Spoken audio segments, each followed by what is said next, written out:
Hello everyone, great to see you today. My name is Pastor Mag and welcome to Refill with Pastor Mag.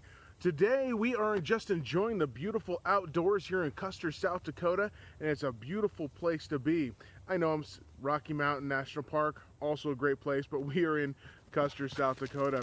Want to just give you a couple things here. We are getting ready for Bike Week here in the Black Hills. That is getting ready for Sturgis. It's a big deal, but we could use your prayers. There's a lot of accidents, a lot of people that need Christ that come through during this time. Just be praying that we would be witnesses for Christ, that we would show Christ's love, and that we would have opportunities to share Christ with those. And also safety. It can be really dangerous up here during this time, mostly for the bikers, and you motorcyclists out there, you know what I'm talking about. Today we are in Psalm 18, and I just want to give you guys a insight a little bit here. This is a psalm that was written by David after he was freed from, well, being scared of being pursued by his enemies, especially King Saul.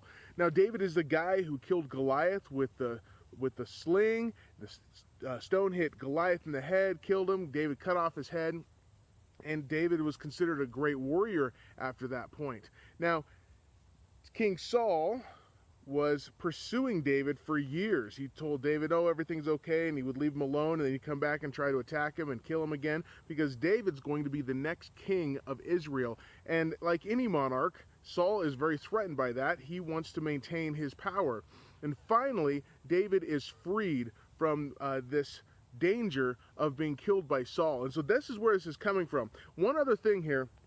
This is in the Old Testament. And so David here is under the law that God has given on how to please God. It's a very transactional system in orientation. And so we're going to see some things that don't necessarily line up with what we normally think, but they're really great thoughts for us to think about. So let's go ahead and read. We're going to be in Psalm 18. It's a longer psalm, but let's dig through here and enjoy a little time with God this morning.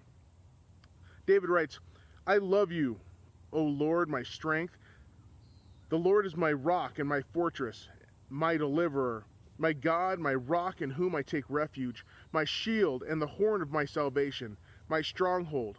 I call upon the Lord who is worthy to be praised. I am saved from my enemies.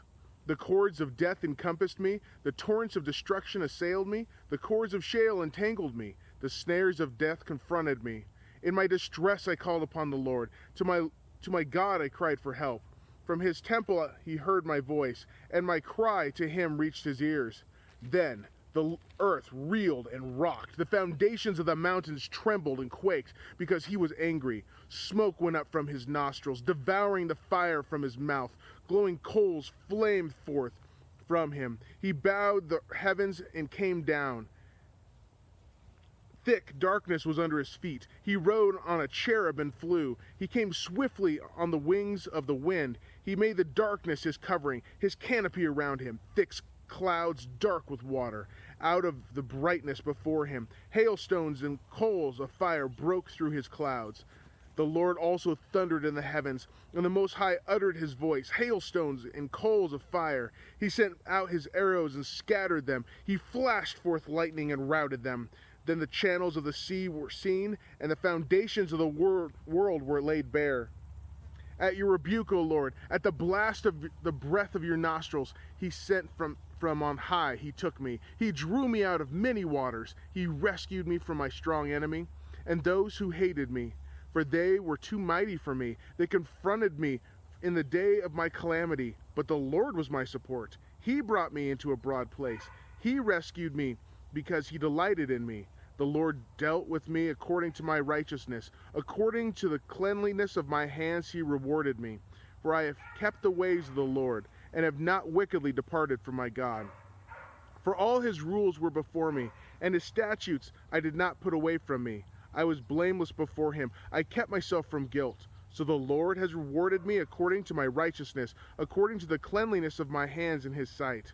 With the merciful he'll show you With the merciful, you show yourself merciful. With the blameless man, you show yourself blameless. With the purified, you show yourself pure. And with the crooked, you make yourself seem torturous. For you save a humble people, but the haughty eyes you bring down. For it is you who light my lamp. The Lord my God lightens my darkness. For by you I run against a troop, and by my God I can leap over a wall. This God, his way is perfect. The word of the Lord proves true. He is a shield for all those who take refuge in him. For who is God but the Lord? And who is a rock except our God? The God who equipped me with strength and made my way blameless. He made my feet like the feet of a deer and set me secure on the heights. He trains my hands for war so that my arms can bend a bow of bronze. You have given me the shield of your salvation, and your right hand supported me. Your gentleness made me great. You gave a wide place for my steps under me, and my feet did not slip. I pursued my enemies and overtook them, and did not turn back until they were consumed. I thrust them through so that they were not able to rise. They fell under my feet. For you equipped me with the strength of the battle. You made those who rise against me sink under me. You made my enemies turn their backs to me, and those who hated me I destroyed. They cried for help, but there was none to save. They cried to the Lord, but he did not answer them. I beat them fine as dust before the wind. I cast them out like the mire of the streets. You delivered me from the strife with the people. You made me the head of nations. People whom I had not known served me. As soon as they heard of me, they obeyed me. Foreigners came cringing to me. Foreigners lost heart and came trembling out of the fortress. The Lord lives, and blessed be my rock, and exalted be the God of my salvation. The God who gave me vengeance and subdues people under me, who delivered me from my enemies. Yes, you exalted me above those who rose against me. You rescued me from the man of violence. For this I will praise you, O God, among the nations, and sing your name. Great salvation he brings to the king, and stows steadfast love to his anointed, to David and his offspring forever. Whew, there was a lot there, and it is really good. But let's just take a look here just a little bit, shall we? First of all, he starts off talking about how God is wonderful and how he is his strength, his rock, his fortress, and his deliverer. He's been chased for ages, and God has delivered him. And then he shows how he prayed, and God came down like this huge, wow, just, I don't even know.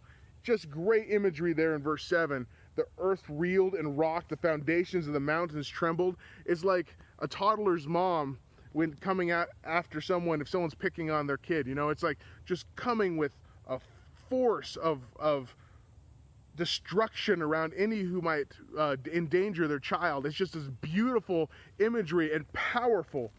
And then he says that the Lord rescued him because he delights in him. You know, that's an interesting thing. Does God delight in us? Are we people that God delight in? Now, we are not in a transactional system. Because of Jesus, we are not under the law, and yet we keep the law in a sense because we want to obey God. We want to love God.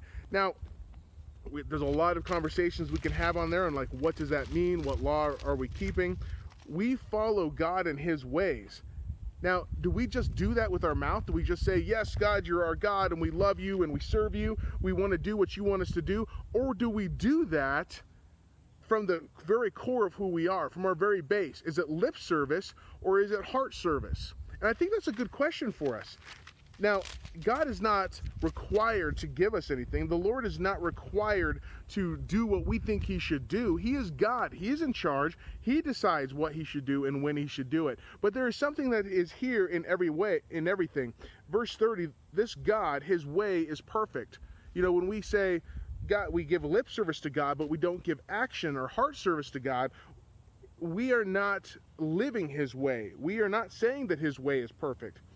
And then the word of the Lord proves true. He is a shield to all those who take refuge in him.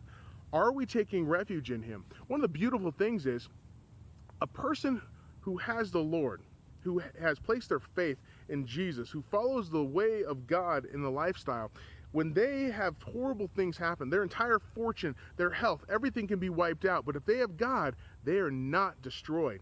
There can be rebuilding. There can be growth again. A person without that, well, what do they have? They have nothing to retreat to. They have nothing to go to. They have nothing to build off of. And so they can be wiped out in one fell swoop.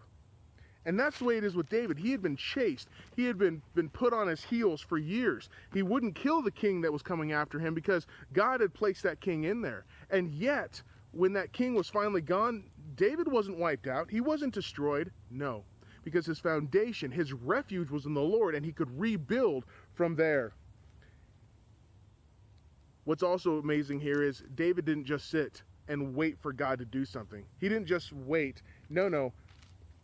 You see over and over again that God would give him a shield, he would support him, but then David would actually do things. In verse 38, you equipped me for the strength of battle. You made those who rise against me sink under me. You made my enemies turn their backs to me, and those I hated destroyed. They cried for help.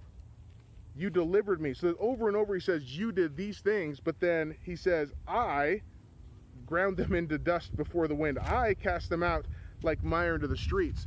David is interacting directly with what God is doing. He's not sitting and waiting for God to make all the perfect weather. He's going out and working and moving. And that's what I want us to do, okay? This week, number one, I guess it'll be today, but number one, let's remember that God is our refuge. He is our shield. We don't know what he's shielding us from entirely, but he's taking good care of us. Number two, let's remember that he is our refuge, and we need to live a life that glorifies him, not just with what we say, but our very actions, our very heart are based off of what the lifestyle that he says is correct. And number three, let's put those things into action. Let's not be waiting for God to do something. Let's be looking on how we could be living for God right now and continuously.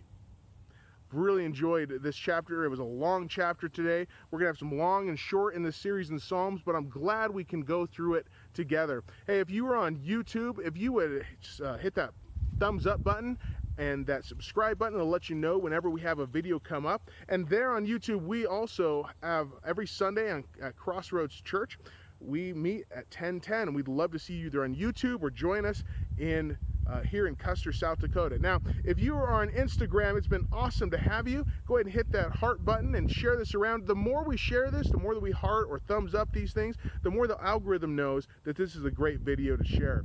Hey, really enjoyed having you here at Refill with Pastor Mag. We'll see you later.